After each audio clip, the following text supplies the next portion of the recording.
আমি যে বর্ষার বাতাসে মুকুলিত বসন্ত, আমি ক্রিকেটের পংক্তিমালায় নতুন এক মাত্রা।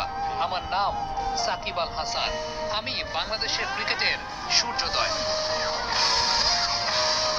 বাংলাদেশের ক্রিকেট যদি একটা কাব্যগ্রন্থ হয় তাহলে এর সনেট বা চতুর্দশপদী সাকিব আল হাসান।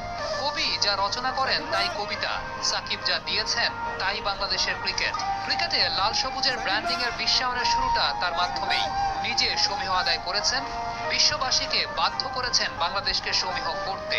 বিদেশ বিভুঁয়ে ঘুরতে যাওয়া পর্যটক যখন নিজের দেশের পরিচয় দেয়, ওপাশ থেকে লাল সবুজের এই দেশটার বিজ্ঞাপনে তাকেও শুনতে হয় সাকিব আল হাসানের কথা। বংশের তোয়াক্কা না করে খান বা চৌধুরী বংশের কেউ কেউ নিজের সদ্য ভূমিষ্ঠ শিশুর নাম রাখেন সাকিব আল হাসান। কেউ বা নিজের নাম পরিবর্তন করে নিজেই রাখেন সাকিব। কেউ কেউ এক ঝলক সাকিবের সান্নিধ্য পাওয়ার জন্য বিনিদ্র রজনী যাপন করেছেন।